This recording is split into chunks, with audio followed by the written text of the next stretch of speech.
Hello again. This is Patti Robron, joined by Jerry Atkin and Michaela McCormick for another episode of Speaking Truth to Goodness. Today, we navigate the interconnectedness of our emotional needs, the impact of trauma on activism, and the importance of acknowledging our whole selves in the pursuit of societal change. I share about my other podcast, Apostate Sisters, where my sister and I reflect on the cult that shaped our childhood. Jerry declares himself tired as the conversation wears on, but then mere seconds later finds himself bearing his heart about his dear friend Terry, who died 5 years ago. From the inspiring story of Bayard Rustin to the reflections on our personal journeys of understanding and healing, this episode delves into the deep emotional landscapes that shape our actions and beliefs. We invite you to join this heartfelt discussion by liking, commenting, and subscribing to our podcast. Stay connected with us on Instagram for more enriching content. And here it is.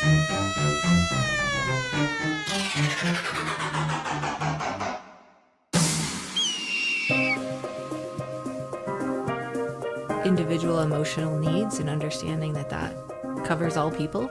And that not me, I don't have emotional needs. and like how that may lead us to building a mass movement, one person at a time. Okay.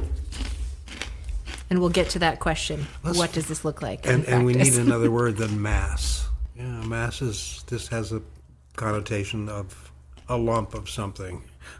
You have them surgically removed if you find them in your body. Scientifically, mass means weight, so... Yeah. So you would bring in science, wouldn't you? Yeah, but... Okay. We love you. How much do we love her? Well, there's not there's not enough room here. Aww. Look at what you've come through. I mean, you actually have an experience in some ways comparable, and it's actually the same thing. Your inner reality was denied at every turning point. It's true. I feel like I shouldn't claim okay, that I'm it's not comparable, asking you. No, not to compare. But I'm saying, in some ways, emotionally, you are as damaged, and you are in recovery from something. Now, it didn't last your whole lifetime, and you aren't branded with it, literally. But I think it keeps coming to me. I see you as brilliant, smart, powerful, and I have to remind myself that you're also damaged, right? Sure. I think I should remind myself of that. Well, that's doing the podcast with your sister is a good thing. Yeah, it is. It's a very good thing. I commend you both for doing it. It's so important. Yeah. You did a podcast with your sister as well? Yeah. Oh. We're a few episodes in now. Ah. Yeah. Apostate Sisters. I just started doing social media to see if, because that's the point. Maybe there's other people that were in the same church as us that would want to share their stories too. So I already had one person reach out already. Really thankful for what we had to say, and it helped him recognize all of the damage that had been done to him. Even, I mean, he knew, but it helped him recollect a lot of things. And so I mean, if we say if it helps one person, right? It's the thing you always say. Well, I mean, check. So here on out, Apostate Sisters, everything else is gravy, I'd say. Mm-hmm. So her perspective on her growing up in your very religious household is similar to yours? Yes, in the sense that we've both totally deconstructed from that and are in the process of healing. But she will say that she thinks I took more of the brunt of it because I was the oldest. So parents tend to put all of their force of will into the first child in a way that maybe doesn't translate through to subsequent kiddos. But so she'll say that she thinks I was potentially more indoctrinated and more squashed down by our parents. But well, I'm very curious about what you went through and all that, but I don't. That's a whole big story, right? It is. Listen to the podcast. Yeah, there you go. Mm-hmm. you could listen to the Well, podcast yeah, if you listen like. to the Yeah. podcast. Yeah. We did the first one was just kind of all over the place because we were just talking and figuring out things. But we did one about the Sabbath, keeping the Sabbath, because that was a big deal, Friday sundown to Saturday sundown in our cult. We just did one about Christmas because we did not keep Christmas. It was pagan and therefore bad. What a gift you have gotten from each other, and no one can give you support like someone who lived through it with So true. you. Not just So lived true. through it, but with you. Yeah. But that you're taking that and putting that out into the world in a healing way. So I do think that Joanna Macy thing about gratitude, acknowledgement of pain. Yeah. You have to acknowledge what actually happened. Yeah. Then you have to see with new eyes and then go forth. That's the cycle. What was your religious community called? It was the Worldwide Church of God. It was started by a guy named Herbert W. Armstrong, and I don't know what he had figured out, but he talked flatly about having been an advertising man and how that made him very good at what he did as God's chosen person. So when I talk about marketing and how we use marketing for activism, that does not come out of nowhere. But I'm going to take what that guy used for bullshit and I'm going to turn it into something else. So there you go. You had good technique. There you go. Yep, exactly. And because of the pain, the suffering, you're uniquely qualified to understand that. Right? I mean, maybe. Well, I might as well try. I mean, let's agree that you're not completely healed. Oh, that's fair. Yeah. I don't expect that to be a thing. But talk about transforming something wrong and negative and damaging into something positive. Take a bow. Well, Take a bow. okay, but I'll say thank you to all those public school teachers that understood where I was She at. didn't go to a religious school. She went to public schools, Yeah, I think which you must have mentioned- been make you crazy to be in these two fucking realities. Neither one of them healthy. Right.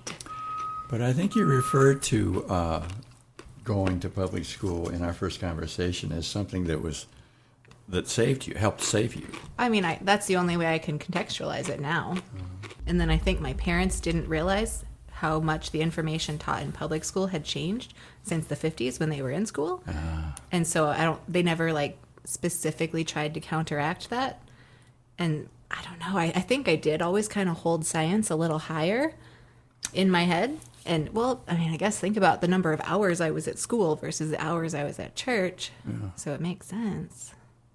But yeah, I mean, I don't know where I would be if I'd been homeschooled or something, which Right, is funny. no, it's very since I hard to- homeschooled my kids, but You know that thing I say about I'm not sure who discovered water, but I'm sure it wasn't a fish? sure, Have I said that to I've you heard before? that. I've heard you say that. Yeah. Well, you had to have something outside that reality to show you an alternative. So you had to be outside it, which you Yep. were in public school, to be able to see it. And once you see it, it might have taken you longer than was ideal to sort of actually make the complete break. But my God, it's amazing. At the start of every year, my parents would bring a letter to give to the teacher that detailed out all the things I was not allowed to participate in. So even if there was a art project to make a Santa, I could make a winter scene, but no Santa. So it was at least, a little reminder while at school of, I think you think you're doing the normal human thing. Just remember, you're one of the elect. And that was the gross part about it, is you're the elect, not just like a humbleness. Right? It was like, Well, humble yeah. in relationship to the institution of the cult, but powerful in relationship to all the non-believers. yes. Right. Good clarification, yeah. So you got to, I can't imagine how confusing that would be. Yeah. And how grateful we all are that you got out of that crap and into your power, at least part of your power. There's more lurking. Mm-hmm. I love you, by the way. And this is a place at which we get to tell truth with people who we trust and are willing to trust that trust with other people. And another thing, I agree with all that. And another thing I appreciate about what you've invited me into is the intentionality of it. Oh. Right. That you made it clear what this was about. Well, I'm glad you thought so. Can you tell me, and afterwards you take me you can explain it to me. I know, it still feels a little like... Well, it wasn't all... and you had some good words for it, but it wasn't all communicated with words. Oh.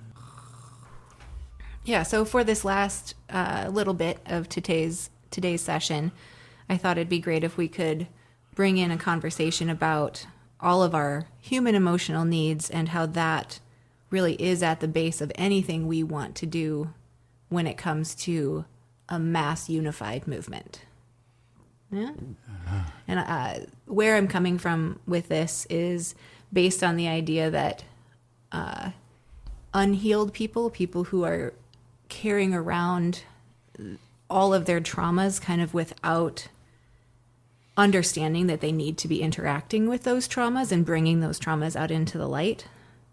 People in that condition are stuck, and those are people that aren't maybe available to a movement, if that makes sense.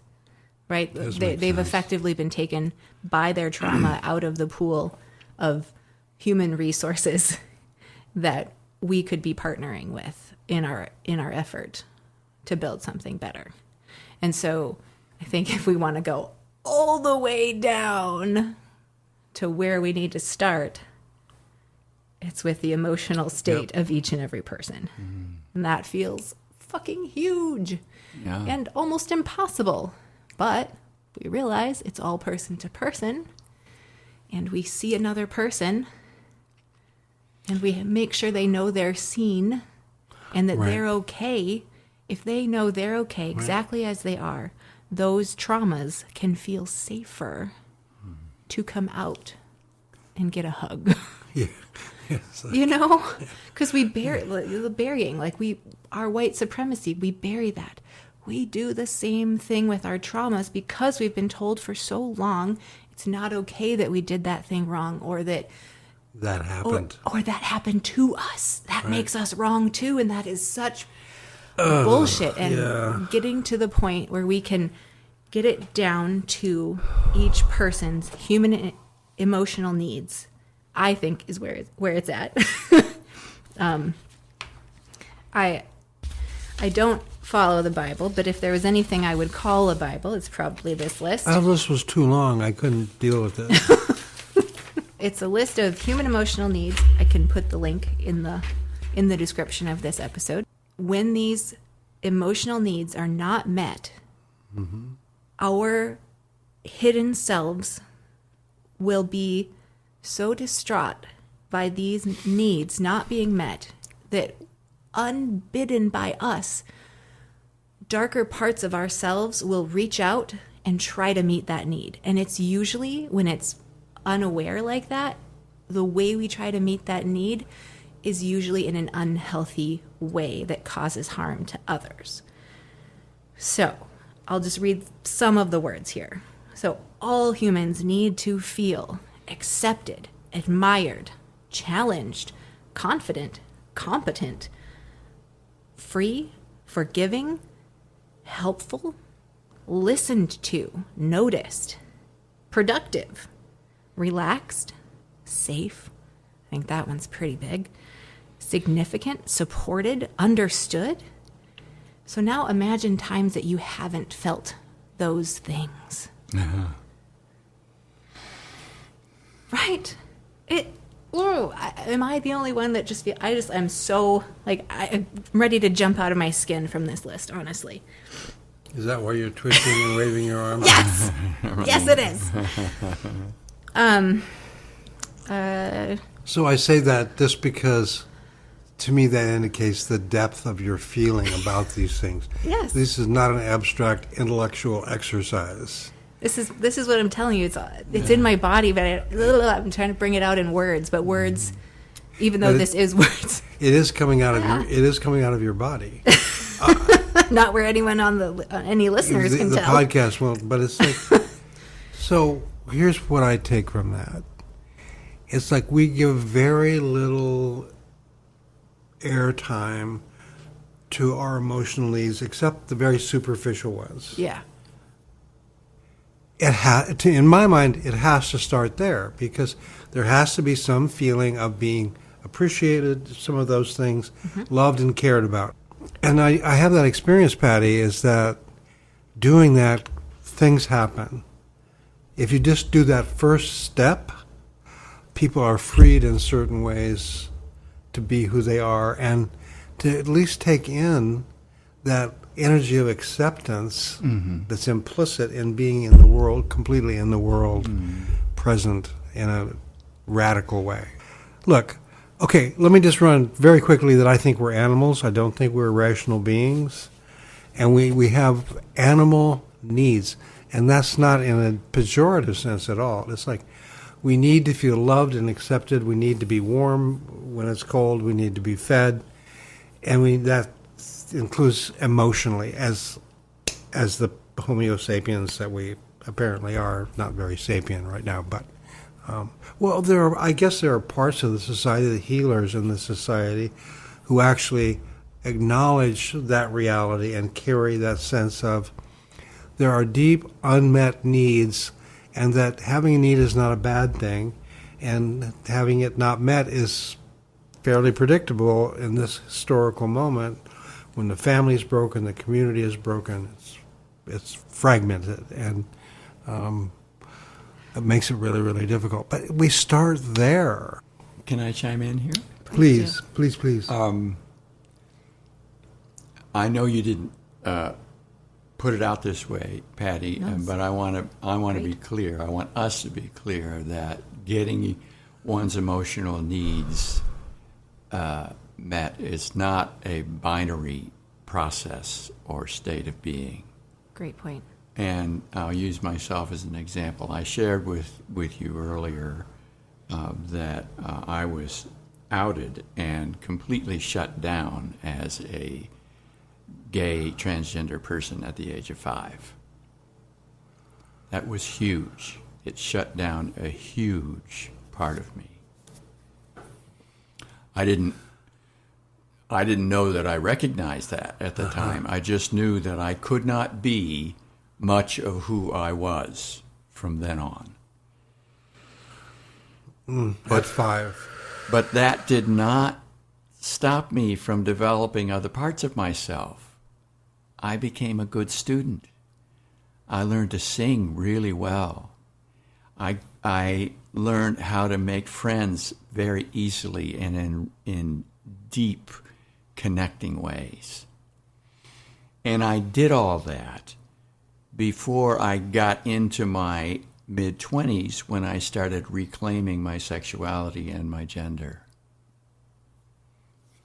But it didn't completely shut me down. That's good. Yeah. And, we all know I'm not healed yet. There's a lot of work to do still. So I think the process that we're trying to invite here for everyone in terms of dealing with our emotional needs on the way to creating a different world is one in which we adopt practices and keep just adjusting them all the way through our efforts to create that world. Yes. And when any one of us gets triggered because of previous trauma, we find a way to address that, knowing that we're not going to completely heal ourselves. And we don't have to wait for that in order to be who we are as much as we can be in that moment and to keep creating the world we want. That's a really good point. Because you're right. It's not like it's waiting for us to do that healing work first. Thank you for sharing that. Wow. Yeah. So you're saying all of us broken people can still make a better world? It's all of us. We are all broken. Yeah, you're right. We're all broken. And as you pointed out earlier, it has to do with making mistakes. You know, those mistakes are part of what breaks us. But if we learn from them and pick ourselves up and heal as much as we can from that as possible, we keep moving closer to whole. Yeah. Yeah. Yes. Wow. It takes a lot to make me speechless. Yeah. It takes a lot.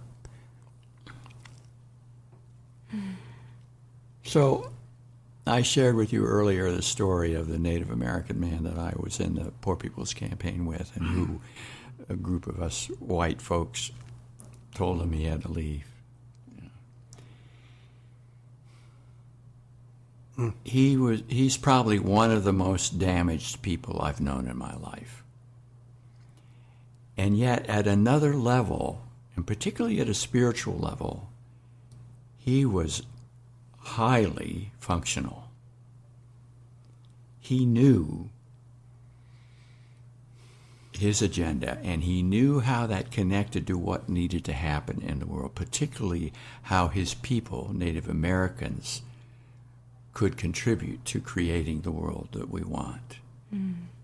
He was crystal clear about certain elements about that. The way he went about being clear caused some harm, you know.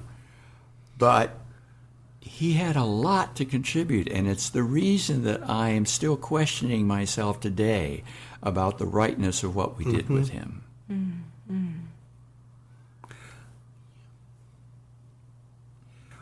Or the way in which it happened. I don't know how it happened, but I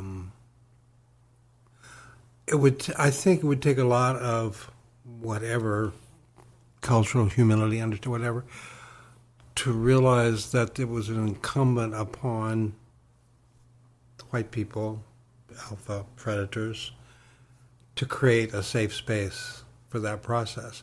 May have had the same outcome, but the question in my mind is, how could that process have been different to be recognizing of the wholeness of that human being? That's tough, and it will always be tough. It'll never be an easy thing to do. Right. I mean, I really believe that everybody is doing the best they can or giving the most that they have at any given time. Right. All you can do is make the very best decision in the moment that you can. Like, you aren't working with anything else to make those choices. There's the example of Bayard Rustin in the 50s and 60s who worked with Martin Luther King and many other primary leaders of the civil rights movement. He was not allowed to be very visible because he was gay. You know? But he was the one who had the consummate organizing skills to put the 1963 March on Washington on the map to make it happen. Oh. And also organize the railroad unions. Yeah. And all along the way, the people he was working with, Whitney Young, James Farmer, Martin Luther King, not so much Martin Luther King. He ended up supporting him, but he didn't stand up for him enough, as much as he could have. They kept questioning him about everything he planned, every decision he made, and he was not allowed to, when the march was followed some months later with the signing of the 1965 Civil Rights Bill, 64, they specifically didn't invite him to the signing of the bill. And yet, if it hadn't been for him, that march would not have happened. Do you think that was because he was gay? Oh, yes. So, it was explicit. Yeah. This was the 1960s. Right. Our understanding of gender was rather primitive at the time. And sexuality, yeah. Yep. So, but unlike my Native American friend, he had the strength to stay in there with the people in the civil rights movement who were oppressing him at the same time, and to follow through on every bit of the vision and responsibility for making that march happen. And in the end, though he was hurt and felt sidelined, he felt good about what he did. He could take pride in that. Yeah, it was really interesting. I feel like that's a sacrifice. And that sense of sacrifice is, I see so little of it around us. And it's almost as if people don't know how anymore to We've step been up for very truth. Comfortable for a very long time. Yeah. Yeah. Yeah.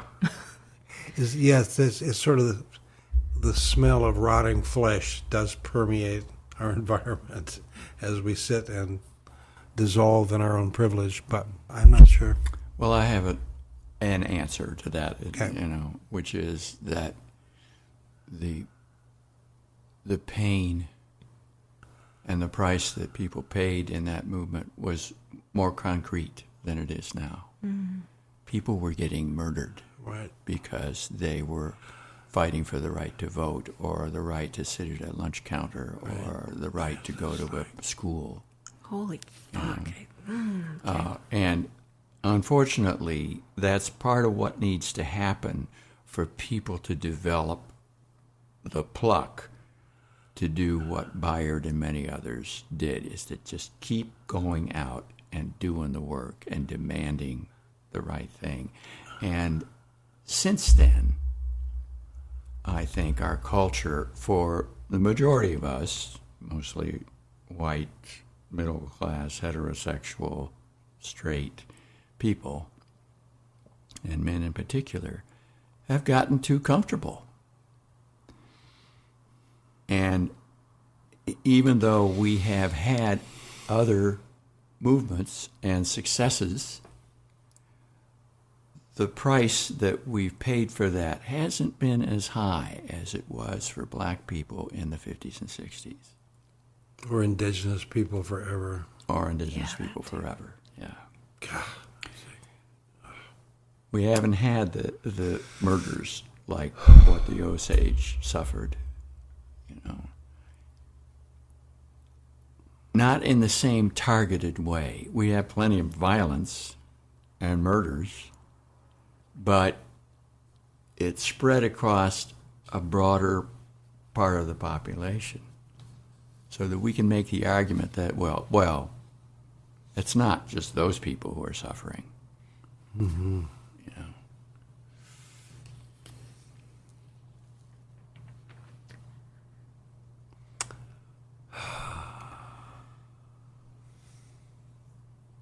Because it gets concentrated at certain points, like with the Osage people or with it in the civil rights movement, it's easier for those people to own their pain and thus to start figuring out a way to deal with it. It's so dispersed now. It characterizes our whole society. Yeah. And so it's harder to pin it down as to who's to blame or who's suffering the most. Yes. God. For myself, as a heterosexual white male with Native heritage, it's incumbent, I've taken it willingly into myself to try to understand this. Not in a consistent way, but I've lived my life toward trying to deepen my understanding of where the healing needs to come from. This conversation makes it much more concrete for me. Good stuff. Nice. Can I stop now? You can keep talking. I can't talk anymore. And about 30 seconds later. And to inform that conversation, because in some ways I don't want to preclude the fact that my best friend was African American and that we worked together around issues of race for decades. Yeah, you haven't mentioned So that that's yet. real too. Yeah. It's not the dominant reality and it's not to be expected.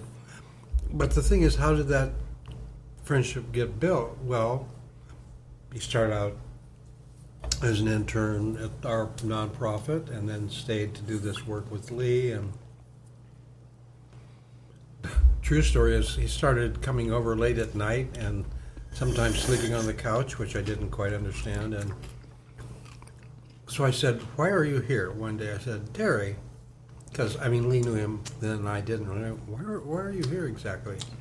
And he said, "Well, I just broke up with my partner of many number of years, and I know there's a really regressive part of myself that wants to stalk her and see what she's up to. And if I'm just home alone, I'm likely to give in to it. Oh my gosh. But if I come here and stay here, I won't." Well, that's pretty interesting. That's a bit of a story beyond everyday loneliness. It was a different time. That was like in the 80s, I guess. Yeah, probably in the late 80s. It was a very different time. The movement looked different, I think. But Terry was so extraordinary. He had a very difficult... He grew up in the projects in Detroit. He probably saw his first murder when he was like 6. And came out as the most...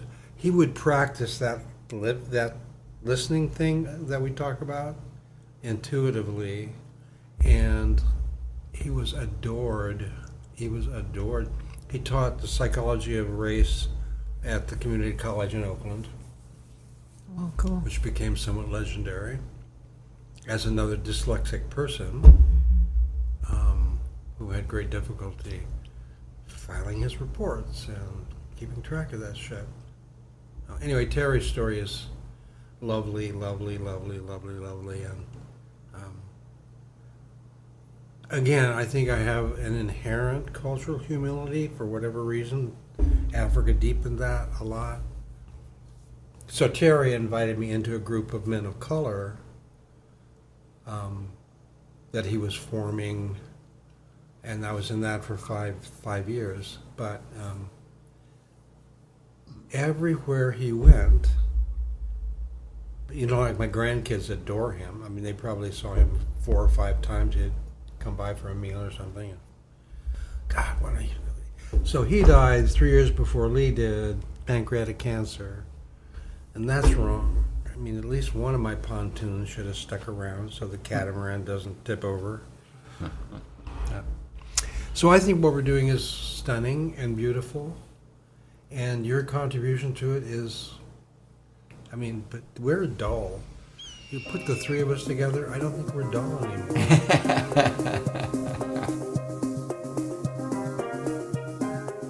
Thank you for being with us for this emotionally charged episode of Speaking Truth to Goodness. Through sharing our stories and reflecting on the challenges and triumphs of those who've paved the way for justice and equality, we hope to have inspired you to consider your own role in the tapestry of change. As we conclude this week's episodes, remember that embracing our vulnerabilities and connecting with others' experiences are crucial steps toward building a more compassionate and understanding world. We'd love to hear your thoughts and stories, so please like, comment, and subscribe. Follow us on Instagram to be part of our growing community of truth seekers and goodness speakers. Until next time, let's all keep striving to make the world a better place, one act of kindness at a time, and keep speaking truth to goodness, because goodness is all around.